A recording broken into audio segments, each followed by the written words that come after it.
Coming up, attack underground. A woman attacked from behind, seemingly at random. What police say this guy did next.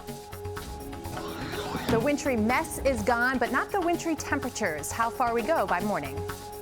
And row after row of some magnificent trash. New York Live is here with what motivated a sanitation man to comb through the garbage, find some real treasures, and collect them all for us to enjoy.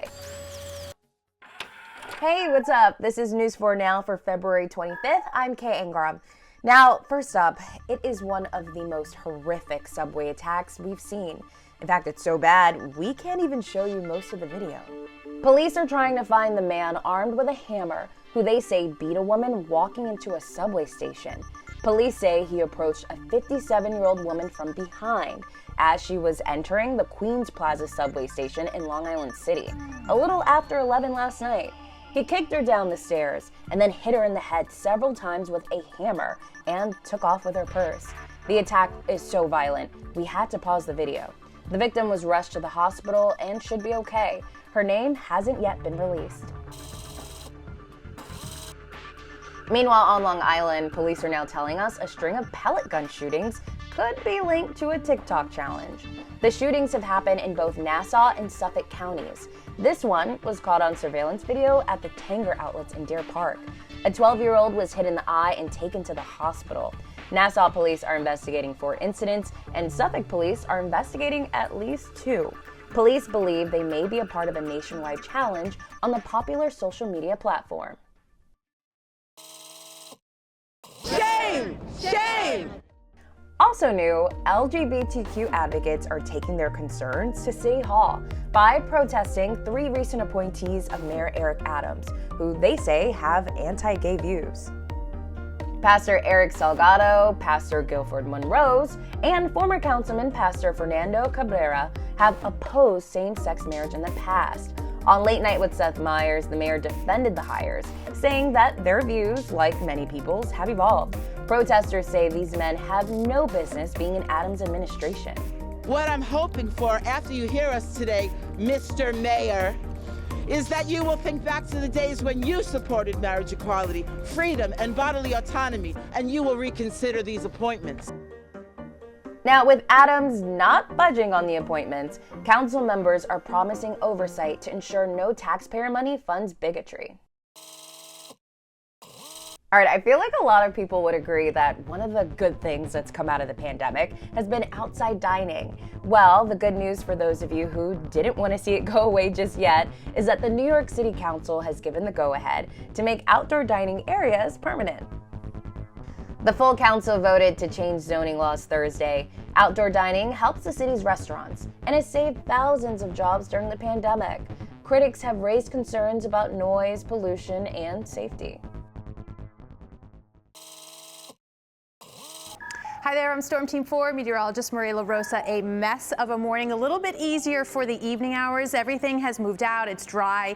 It'll be a little breezy, it'll be a lot chilly and clear. We'll see temperatures below freezing by later on this evening, and then overnight those temperatures will continue to fall, but we do see fair skies. So that's good. It stays dry through tomorrow morning. As you can see, those temperatures north and west of the city down into the teens. 13 for Sussex, 11 in Poughkeepsie, Monticello down to 10 degrees. We'll see lows right around 23 in the city, 20s for Long Island and down the shore, and just a little bit of that northwest wind, 5 to 15 miles per hour. Wind chills will be down in the teens and the single digits. A very chilly but sunnier afternoon ahead. News 4 celebrates Black History Month. We real cool, we left school, we lurk like we straight. There is no doubt that Gwendolyn Brooks is real cool. In 1950, she became the first African American to win the Pulitzer Prize for her book Annie Allen. Born in Topeka, Kansas in 1917, her family moved to Chicago during the Great Migration.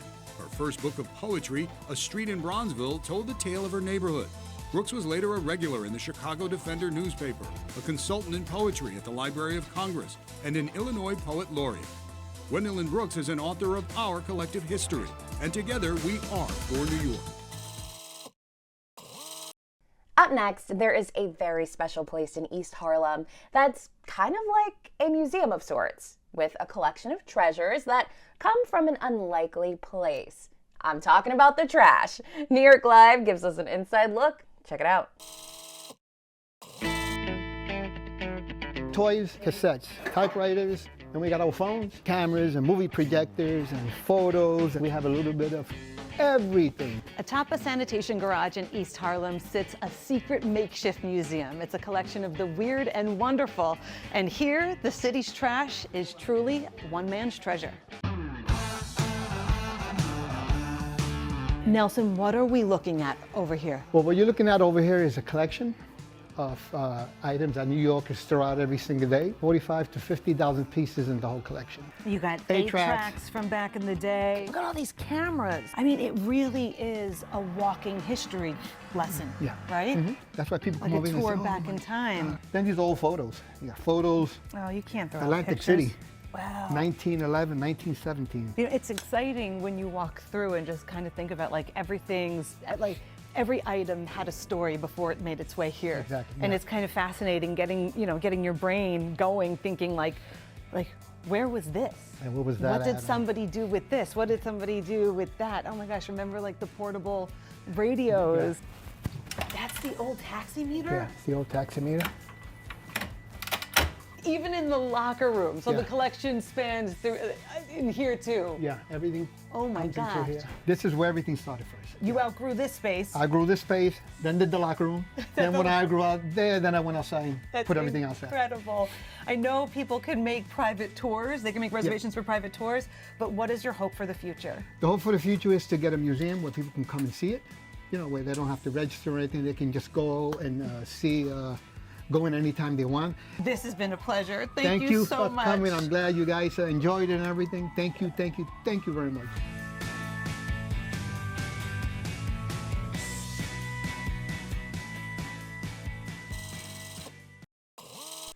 To celebrate Black History Month, there's a new exhibit at the New York Historical Society that's immersing visitors in the world of toy making, all while examining the role that toys have played in the history of race in America.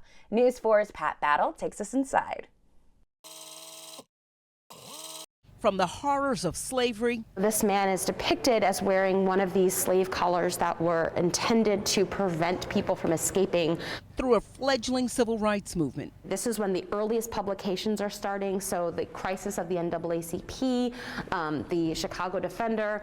Some of the first advertising partners of those magazines are Black doll companies. We have Barry and Ross, which was started right here on 135th Street. This vast collection of black dolls, most of them handmade, reflects the journey of African Americans in this country from enslavement through Reconstruction and beyond.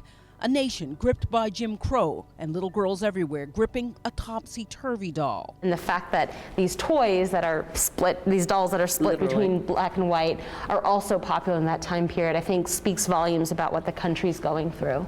The New York Historical Society spent nearly 3 years gathering dolls from private collectors. We took a preview tour of the exhibit, which opens Friday and runs through early June. We've chosen to display this one with the outside, with the back out, so you can see those amazing pigtails, the silk bows that are still tied. The dolls are crafted mostly from repurposed materials, snippets of silk, leftover lace, discarded feed sack, intricate details stitched together by hands that couldn't write their story, but told it through the eyes of a people whose history isn't found in traditional spaces. For a group of people who were legally kept from literacy, if you look at the papers, you're going to miss their entire story, especially for black women.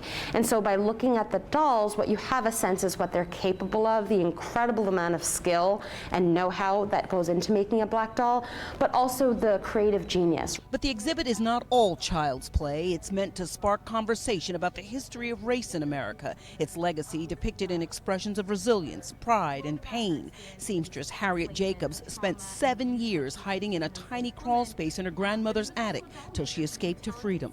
One of the saddest parts about her story is she was already a mother by that time period and couldn't be with her children, but she could see them. There was a little hole in her crawl space, so she had to watch her children grow up without her because they couldn't know she was there.